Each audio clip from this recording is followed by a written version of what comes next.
So, so let's start. Can anybody tell if I'm audible? Yes, sir. Okay, thanks. Okay, today we'll start with OpenGL. So as I mentioned in the last class, we'll go through the basics of OpenGL in next 2-3 lectures.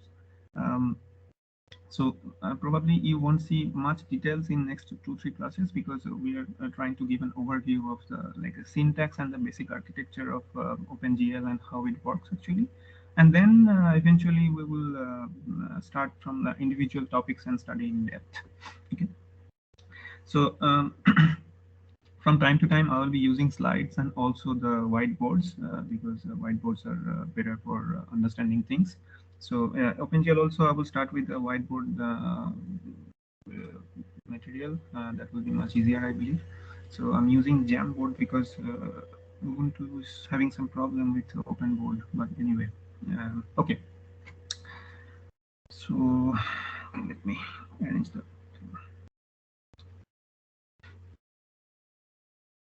Okay. So let me see. So we'll learn today about OpenGL. Okay. Sorry, my handwriting is not very good. Okay, so OpenGL is the Open Graphics Library. So OpenGL has been used for a long time in the industry and in the academia everywhere. OpenGL can be combined with C, C++, or these days even Python. It's actually very efficient and it's pretty fast. It doesn't have much load actually, so you can actually like in the course. I think someone was asking me about the system requirement in this course. What type of systems you need? Actually, for this course, you won't need much sophisticated system. For example, you can run the code in a machine with 4 GB of RAM and just a typical i3 processor. That should be sufficient. With the ray tracing application, sometimes it can get a bit slower, but otherwise it should be fine. You won't need any kind of special GPU support or anything because we are learning the basic mathematical models and theories. That's it. Okay. So with OpenGL, I will start with some of the basic features of OpenGL. So what OpenGL provides and how it works. And then I will show you some examples, like what type of things are usually done in OpenGL. And then I will cover a basic syntax of what are the things that will be needed for your next assignments and to understand the other theories. Even you will see that some of the parts that maybe not in this class, maybe next class or in the class in the next week, some of the theories or some of the topics that we'll be covering later in the course, but still I will have to give an overview beforehand because otherwise you won't be able to do the assignments or do the coding by yourself. So that's why I will try to give like a bird's eye view of everything. Okay, so OpenGL is basically it's a software interface to the graphics hardware. So you can tell it as a software interface to the graphics hardware. So so when I say about this interface, so what does it mean? So how does a programmer see this interface? So that means let's say if you are a programmer and you are trying to see where actually OpenGL sits in your machine. So how does it look like from an architecture point of view, from a very high level actually? So what happens? So basically, so this is a building a bridge between the hardware and the software. So let's say this is your like a hardware. Okay, so hardware means what can be there. So let's say this is your keyboard. So let's say here is your mouse and whatever is like a CRT or okay. So these things comprise the hardware part, right? So this is your hardware. So we can put an arrow like this here. Okay, and somewhere in your system you are having an application program. So here you can think of as a application program.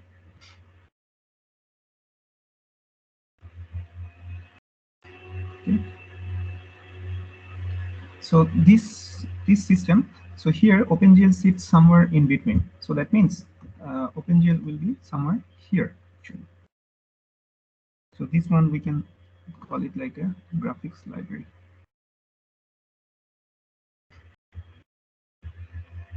Okay. So this is also called the API, so application programming interface or application programmers interface. Okay, so that means this hardware should interact with this API. So it's a both directional array, and this should also interact with the application program like this. So this is where actually OpenGL resides in this module here. So, but the thing is that OpenGL is called as low-level software. So that means we call it low-level software. And why we call it a low-level? Because it can access the hardware directly. So that means access to the hardware directly.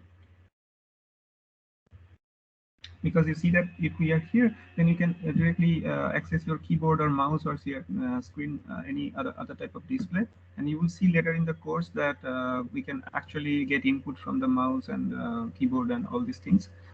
But this is not a part of core OpenGL, but I will show you later. So it can access the hardware very efficiently, and also it's independent of the windowing system.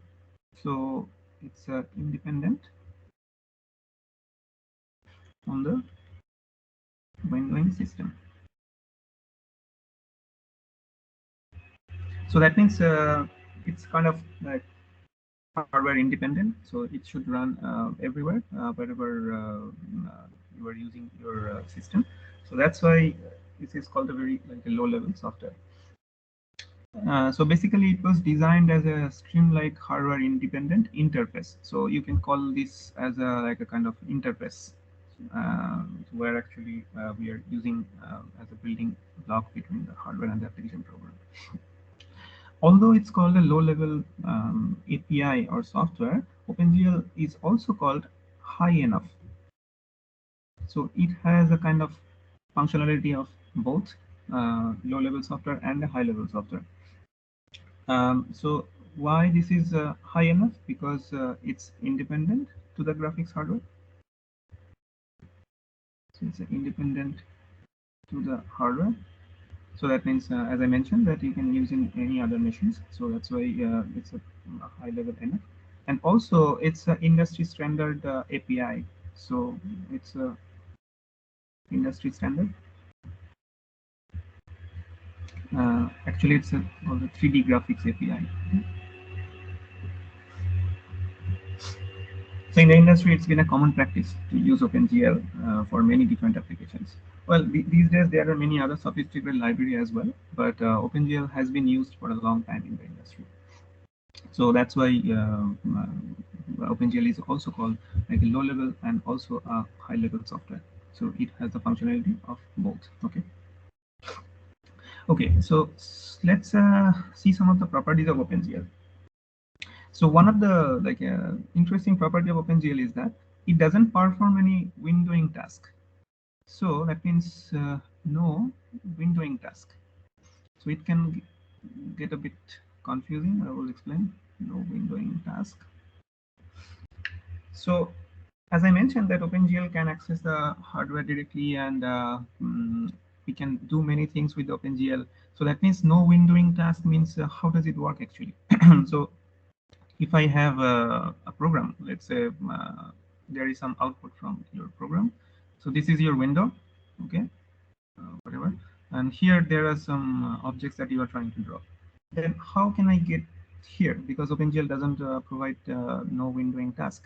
Actually, the thing is that although OpenGL doesn't provide a windowing task, but there is another library that is coming with OpenGL itself. And actually, when we install, you won't see you are installing something separately, but actually it's coming as a full package. It's called the GLUT library. So OpenGL utility toolkit. So this is called GLUT. So GLUT is basically is doing the windowing task.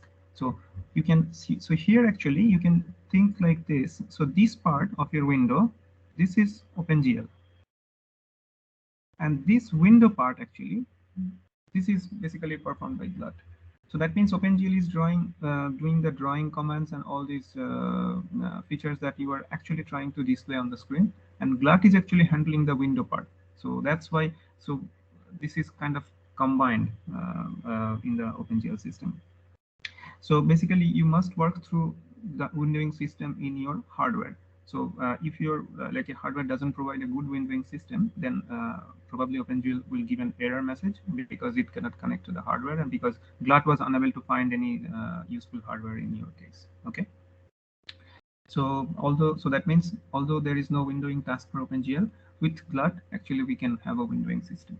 Okay. Also, in OpenGL, so there is no high-level command for 3D objects. So that means there is no high-level command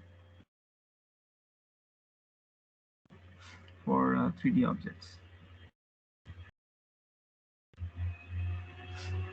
So what do you mean by like a 3D objects? Like what type of object? So object means, let's say if you are trying to do any like automobiles, if you are trying to design an automobile or like a aeroplane or etc. or something like this. So then how does it work actually? I mean, in the modern graphics system, we see that there are sophisticated three-dimensional objects that are very nice. Cannot we do with the OpenGL? Actually, the thing is that it was designed intentionally like this because we can have a control from a very low level geometrical structure of the object. So basically what happens sometimes I mean, we need to have access to the very like a tiny details or very low level geometric features. So that was the motivation of building OpenGL, and starting from there actually you can build anything on your own. So if you are really interested in doing like this type of high level three-dimensional figures, then you have to use some other softwares directly. But again, you can do it from OpenGL itself, but that will be a bit cumbersome task. So this was more for developers actually, where they can customize everything. So that means, so it means you must build up from a small set of geometric primitives. So geometric primitive. So what type of geometric primitive? So it can be like points. So it can be lines, can be polygons, and things like this. So using these type of points, lines, and polygons and all these type of things, you can actually get to the 3D object. But OpenGL itself doesn't provide a 3D object like this. Okay? So there is no function in OpenGL that actually you call and there is a basic structure of an aeroplane or automobile or anything. So no, this is not possible in OpenGL. Okay. So that means there are some limitations of OpenGL. Although the OpenGL, the architecture review board, who like, actually controls the OpenGL functions, so their motivation is not in the same aspect. So their motivation is that if you're a developer, then you should be having developing things starting from scratch. And if you want to have any high-level library, then you can use other APIs on top of OpenGL. So now, so that's why the question is it possible to build more sophisticated library on top of OpenGL? So more sophisticated library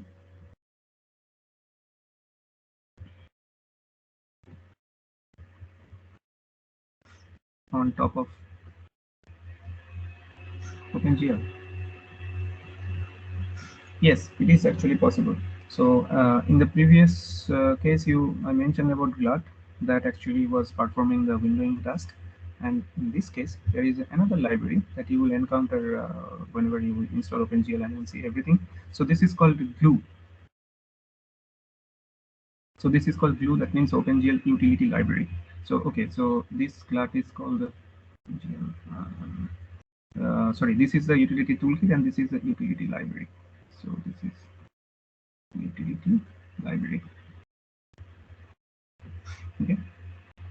So utility library doesn't mean that you can get like everything like a nice three-dimensional pictures and everything, but at least it's better than these basic geometric primitives. So it offers some basic characteristics or some sophistication on top of OpenGL.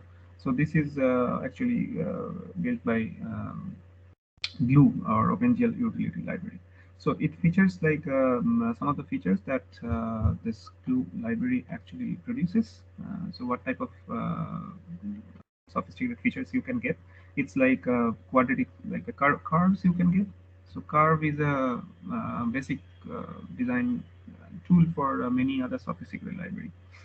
Okay, so curves or quadratic surface.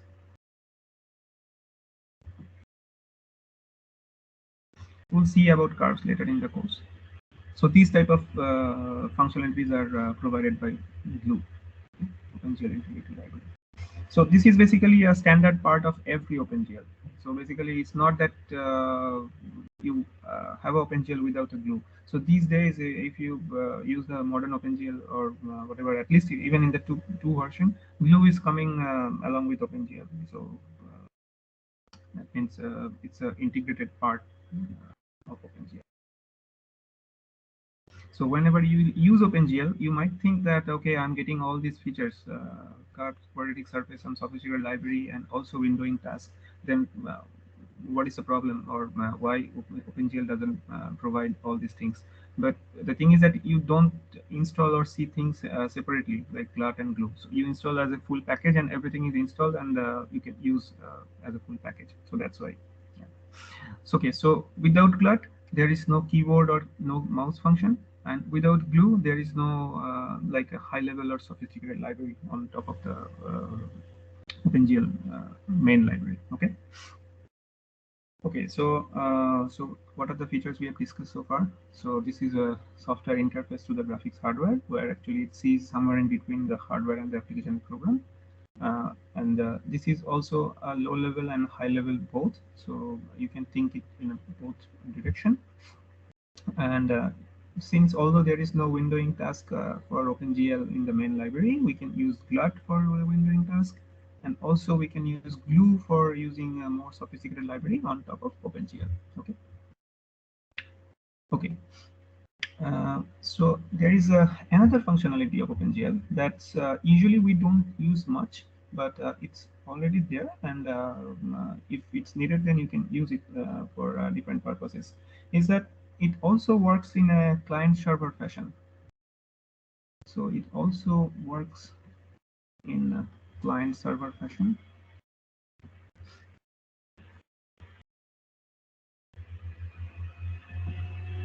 Okay. Actually, it's not that like every system actually you can do this client-server fashion. For example, in X window system. So X window is system is mostly used in Mac devices. So if you use Mac, then sometimes you might see that this X11 representation of OpenGL. Although we won't do this here, but if you're familiar with X window, then you can go ahead with this. But otherwise, just go for normal OpenGL. So they have a different windowing system and like a different version, like a version of the things we usually do. So the header files we'll see in the next slide probably. We use this Glue and GLUT separately, and in Mac or X window system, if you use X11, then there are other type of headers or things you have to include. But we won't discuss here in this class. Okay. Okay. So it works in a client server fashion means. So how does it look like? So that means, let's say this is your client. So let's say this is your client, and this is your server, and they are connected by a network. So what happens? Our intention in this client server fashion is that either the client or the server, you like run and issue the OpenGL command, and the other computer actually draws like performs the drawing operation. So that means let's say the client runs and issues like OpenGL drawing commands.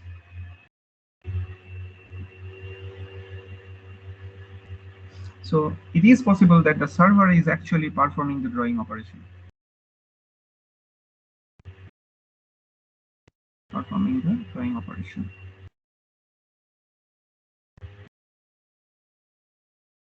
So that means if you have your code here, for example, say the main function or whatever. So you put it here, and here actually you will be seeing that things are being drawn here. So that means we can use one computer for some command and another as a server. So OpenGL handles this very nicely, and without any problem, it actually works pretty fine. So that's why we call it that OpenGL works in a client-server fashion. So this is one of the features that OpenGL actually provides here. Okay. Also, there is another property of OpenGL that's actually very important, is that OpenGL programs are event-driven. So OpenGL programs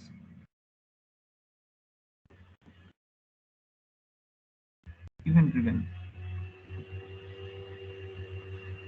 So what does it mean? So what is the difference between a sequential and an event-driven programming? So let's consider a sequential programming. So in sequential, so what happens? You basically start in your main function. So you start at main.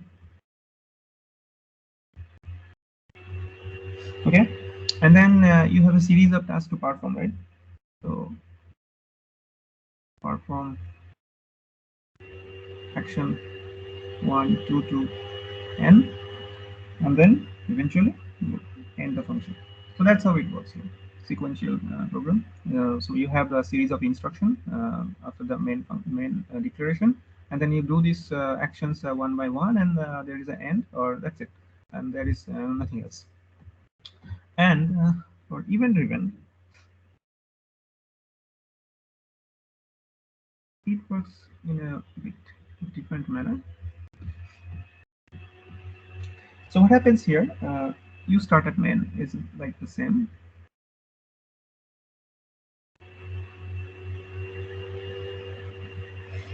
And then basically you do some initialization.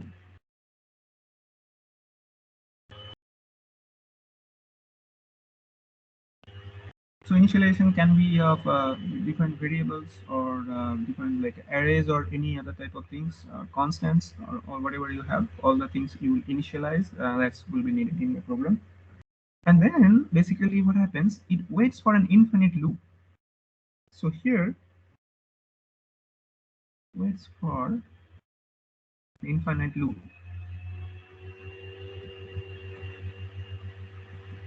Okay.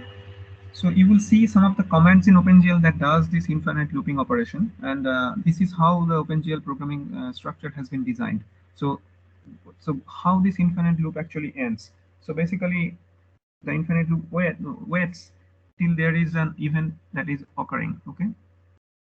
So that means uh, wait till defined event occurs.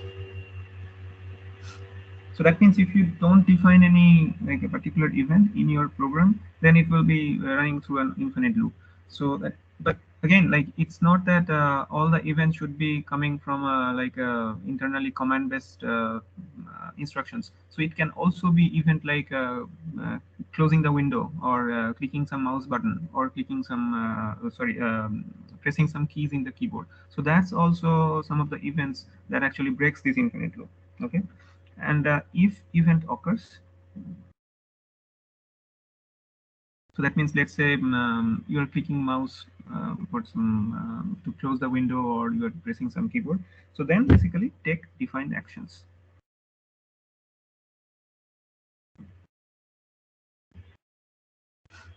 So that means you have to define everything here.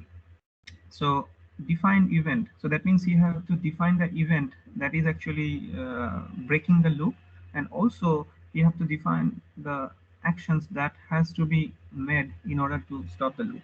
So for example, let's say if I try to design my program that when the user presses Q, then or to quit, then actually the loop is actually ending. So then you have to define the function where actually you have to use this ASCII character of the key, and then basically you put a break and then basically exit from the program. So that happens, and then basically we break from the infinite loop. So that's how it works. So this is a major difference between the sequential and the event-driven programming in OpenGL. Okay, is it clear or any question? No. Okay. Okay. So this is actually very important because you will see everywhere that in the main function of OpenGL you will have to write these type of things. Okay. All right. Sir, this event-driven Hmm. concept is because of GLAT, or it is OpenGL's own library? Because No, this is OpenGL's own library, but GLAT works here somewhere if you have a windowing task for, let's say, for mouse or keyboard. But even like the event-driven functionality is coming from OpenGL itself. So GLAT is basically on top of OpenGL to provide the window functionality. But GLAT doesn't have his own special event-driven programming capability. Okay. okay, sir. Sir, one more question. Mhm. Uh, Yeah. in the last that network client server Mhm. concept, sir, whether means OpenGL functions in this way, or we can stimulate OpenGL to work in that way in a distributed environment like. We can actually stimulate this. So OpenGL doesn't function like inherently like this. So you have to configure things like this. But there are certain like functions or functionalities in OpenGL where you can use this client server architecture very efficiently. But you have to do it on your own actually. So there is no function like one particular function that you call and actually it does happen. No, not like this. You have to configure everything from scratch. But it has some support. That's what I'm trying to say. Okay, sir. Thank you, sir. Okay, so this is like event driven. Okay, okay. So another property of OpenGL, this is also very important, and it distinguishes OpenGL from any other programming libraries, is that it's a state machine. So OpenGL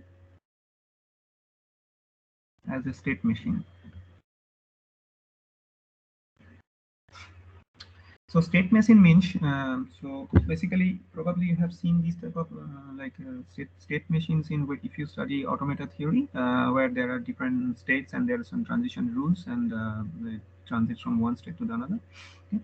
So basically what happens here, you specify various states or modes which remain in effect until you change it. So basically you specify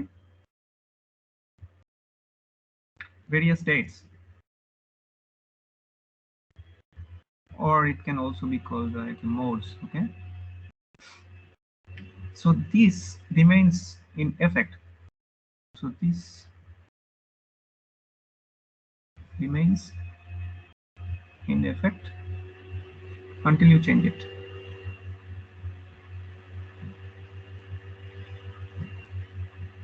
Okay. So that means until you change it.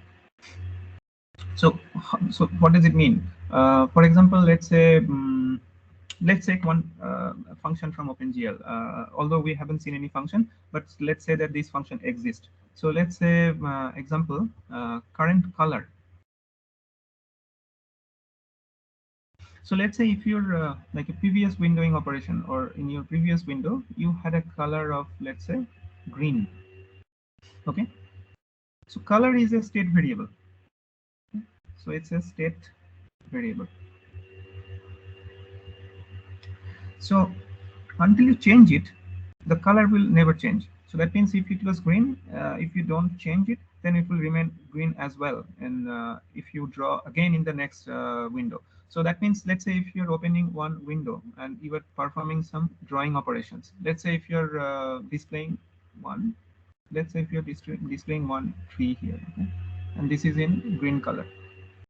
So if you draw initialize a different window and draw a tree with like this, so that's no problem because every window has its own separate state. Okay, so this is okay. But if you really want to change this color here in this window, then you have to explicitly state it. Okay, and that's how it works. So basically this is basically done by these two functions, we'll see later. So this is called GL enable and also GL disable. So these two functions we'll see sometimes in some other codes or some other labs. So not only color, there are other many other variables like state variables. For example, you can also use like a light position. So light position, also material property. So what does it mean by light position and material property? So light position means I was mentioning before in the previous class that let's say you are trying to display something here, one object. So you won't see any light here in your code, right? But we assume that there is a light position somewhere. So that means let's assume that your light position is here.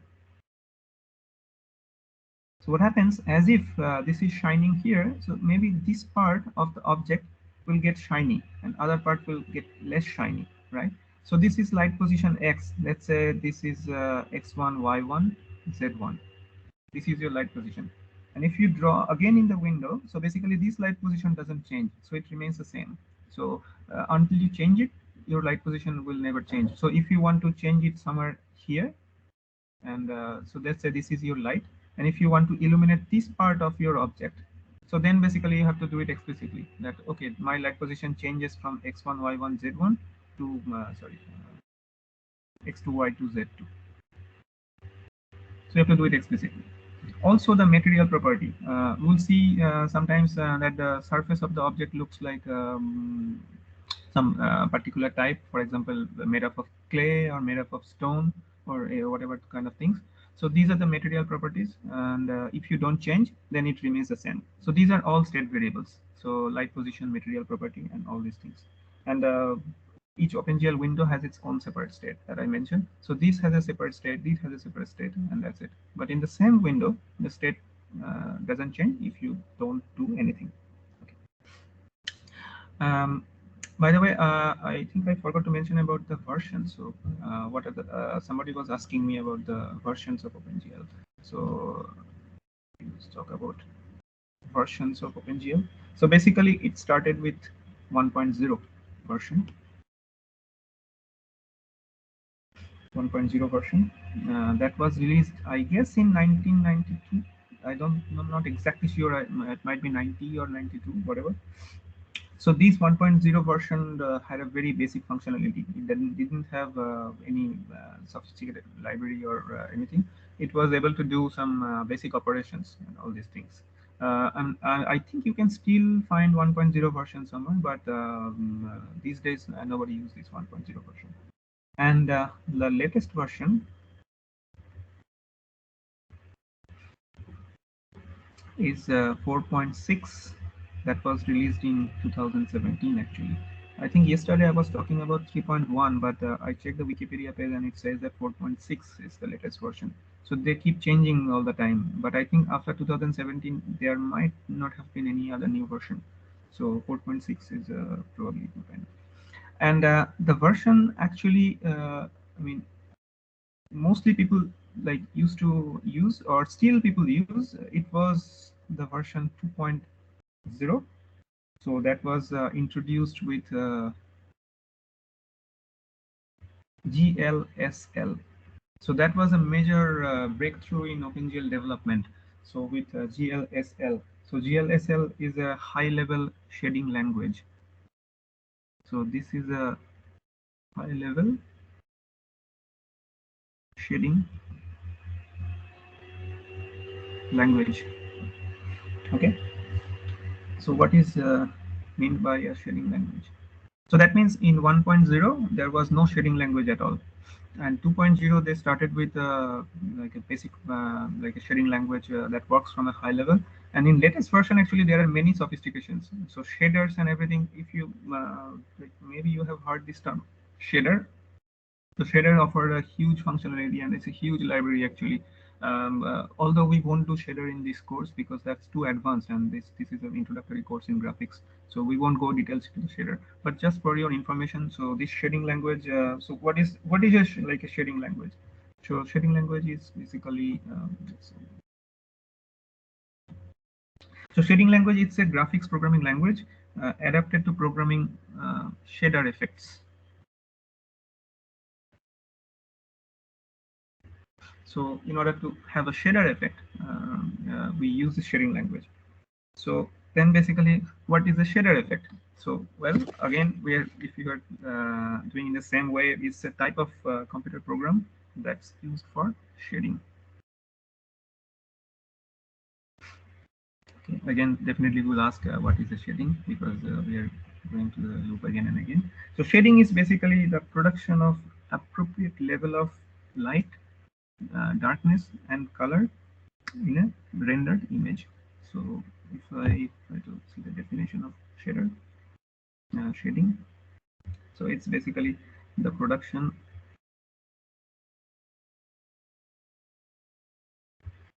of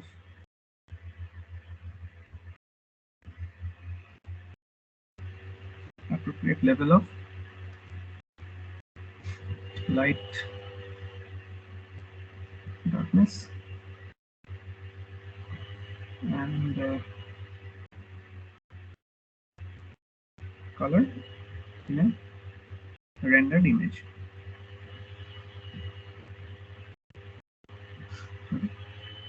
So that means sometimes we see things which are it doesn't look like a visually attractive. So that means it doesn't look very realistic, because sometimes you see that the things are not shiny enough, or their texture is kind of looking very artificial and all these things. So with the introduction of shader, it is possible that the appropriate level of like a light and darkness and shadow effect, these type of things can be done with this shading language. So this was introduced in GLSL, and there are some inbuilt functions for doing all these type of things. Okay, so shader is actually very useful for doing realistic rendering. So this rendered image, I think I was mentioning in the last class also. So what is meant by like rendering? So rendering is basically like a depiction of depth perception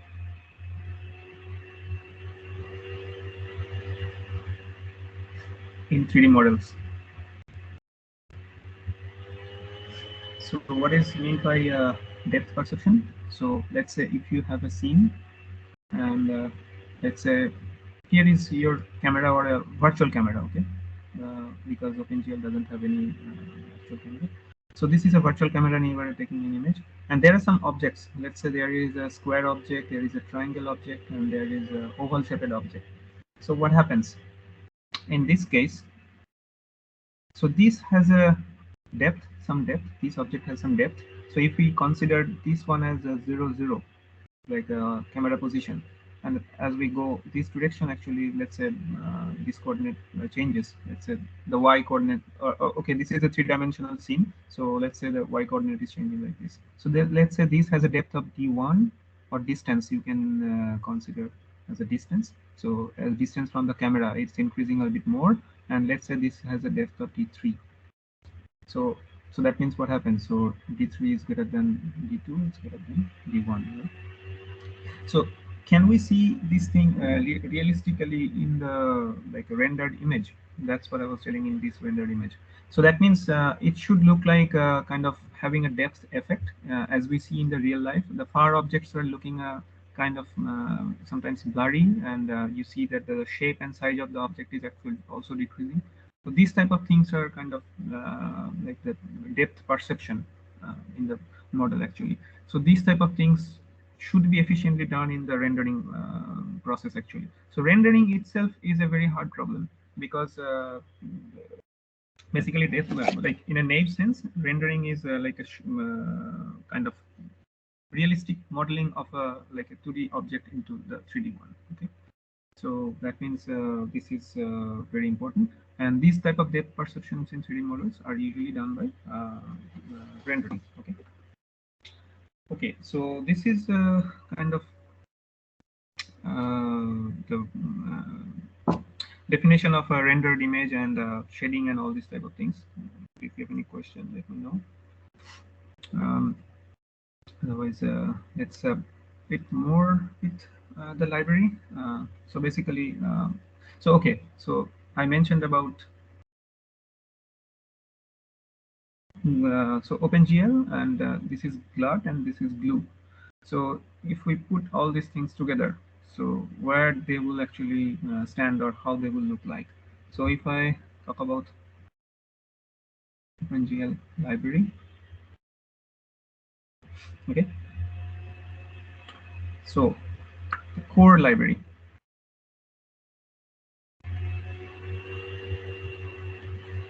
So core library means only the OpenGL part, okay. So there is nothing else, only OpenGL without any glue or without any glut. So in the Windows, it's called like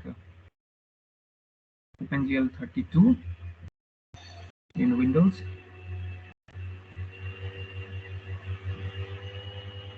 and it's GL graphics library on most Unix or Linux system. Okay, so this is the core library of OpenGL without anything else. Okay, so this is GL and this is OpenGL 32. So that's how sometimes you need to include the header files that we'll see. Okay, so the next one is the utility library.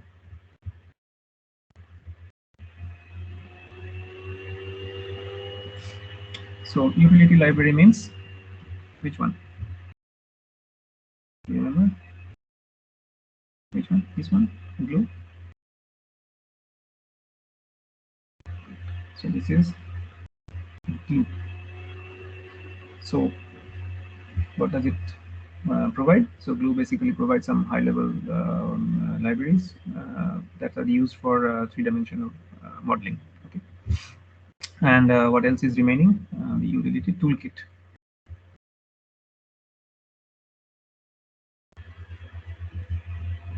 And this is the glut.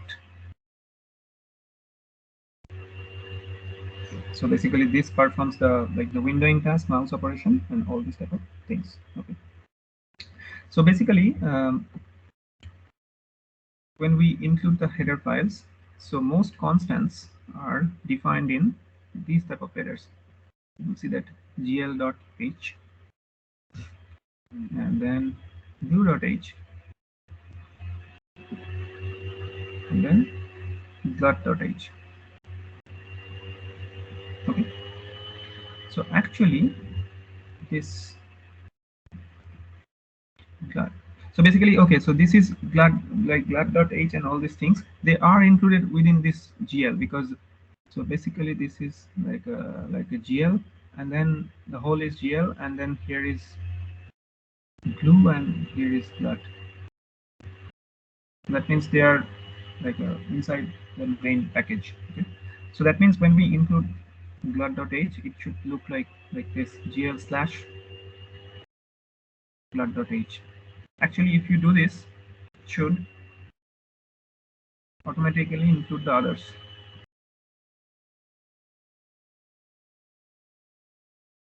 Should automatically include the others. So with gl slash glut.h, you don't have to specify glue or anything else. Okay, so it includes everything, but it depends on the system. Sometimes in some systems it might not be sufficient. I don't remember exactly what happens for the Windows, but at least in Unix systems, only gl slash glut.h is sufficient. Okay. So this is how it works. All right. Um, so basically I was talking about these shaders. So actually this let me see where was the shading language. Yes, this GLSL so basically is kind of like a C programming like language with many actually features. So GLSL actually is more on a like a low level programming language. So that's how it works. Okay. Okay, so these are pretty much the basic functionalities or the basic overview of OpenGL that you might find it useful for like implementation of everything else. So any question from here? If not, then we move to the next topic. Okay. Okay, so we start from the next topic. So okay, so next, what I plan to do is to give you an overview of the OpenGL pipeline. So pipeline means okay, OpenGL pipeline.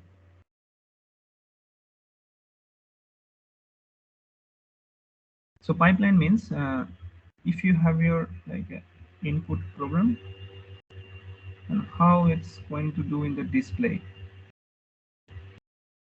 So this is a very complex pipeline for OpenGL, and the actual OpenGL pipeline it's extremely long, and there are too many details in the pipeline. But here you will see like a standard pipeline that were provided by the Architecture Review Board in their OpenGL book. It's called the like a blue book or the OpenGL red book. I will provide some web links. You can start reading OpenGL from there. These are actually very helpful. So these pipeline I'm referring here. So this is mostly coming from this OpenGL Red Book. So this pipeline is mostly based on OpenGL 2.0 version because from version to version there are some minor changes. But usually what happens in the textbooks and everywhere, you will see still the previous versions. So I guess this is more on the OpenGL 2.0 version pipeline. And some parts of the pipeline you might not realize exactly what's happening or like how it actually works. I will try to explain, but what happens like in order to understand this pipeline there are other things that you need to understand. So that's why we won't go into the details, because we will see these things in detail eventually in the next few lectures. So that's why I will try to give an overview of all these things. But the thing is that if I start today the pipeline, how much time do we left? 9:50. Okay. So what I can do is I can start with the pipeline and then see how far we can go today in 10 minutes, and then we continue in the next class. Okay. That's much better, I guess. Okay. So OpenGL pipeline.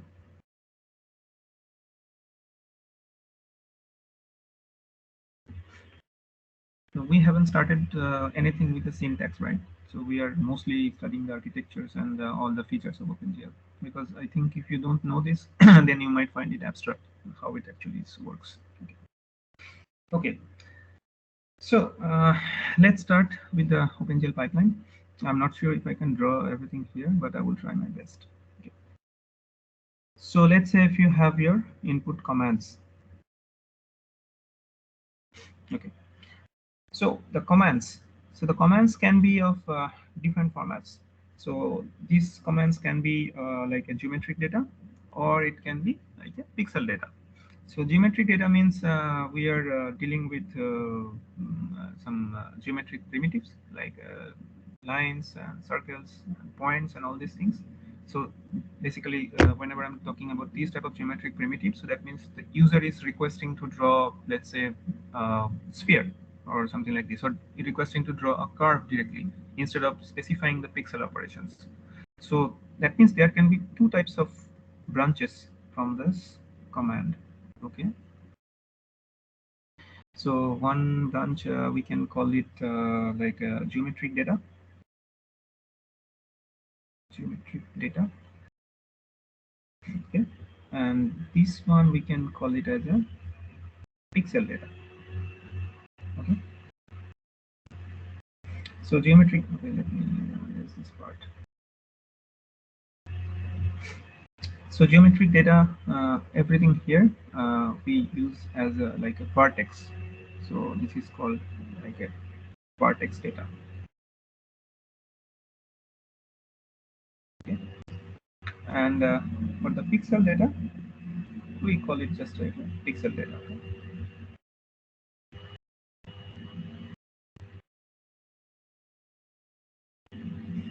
Okay. So there can be two branches. So the commands can go through this direction, or it can go through this direction. Anything should be fine. Now, after the command is launched or after the commands are issued, so there can be two things. So you can either process them immediately. So that means there is no other thing in your queue. So that means you have only one window and you are trying to draw a single object, and you do it instantly without any problem. So this is called like instant processing.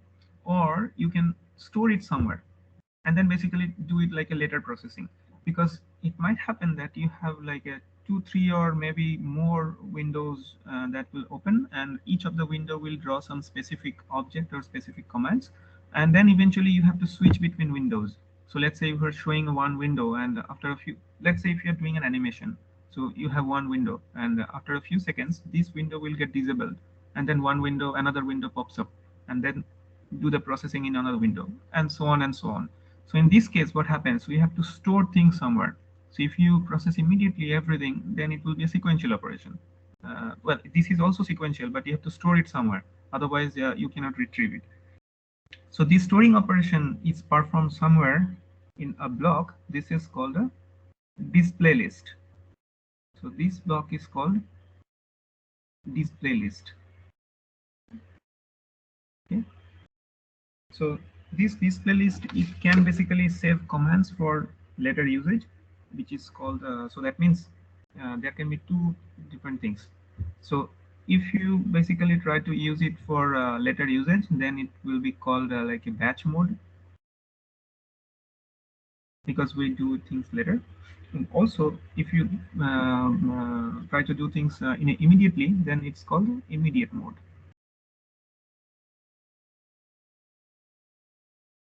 Okay. So then how the arrow will look like here.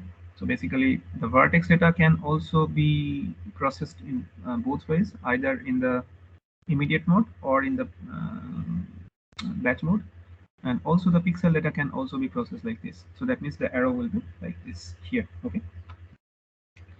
So that means, so what happens, let's recapitulate. So what happens, you issue some commands. So commands means what is to be drawn or how it is to be drawn. So that means I try to write here. So here, what is to be drawn or how it is to be drawn.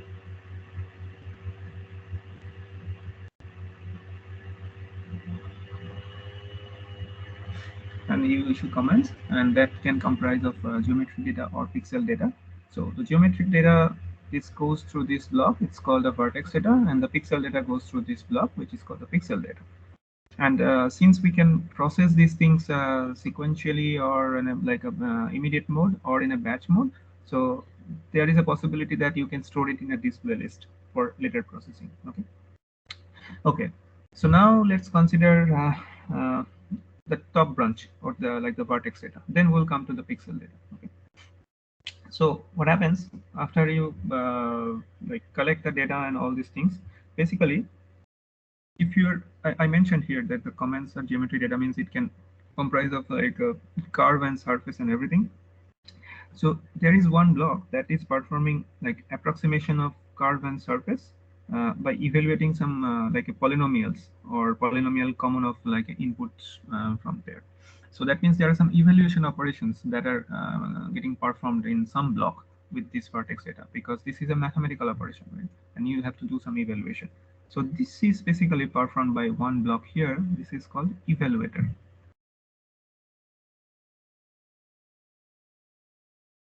Okay, so that means the vertex data, actually you can do it from here, can go to the evaluator. So you can do the evaluation instantly if you go through this branch, or you can take it from the display list. So that means one branch also can be from here to here. So evaluator means so where is it? It basically approximates curve and surface, okay, by evaluating some polynomials and all this type of things. Okay, so that's how it basically works. And okay, so what is the time today? 9:58. Okay, I think I should not go beyond today, because if I start another blog, then I might run out of time. So what we can do is we start from here tomorrow again, and then complete this pipeline, and then go through the rest of the OpenGL stuffs.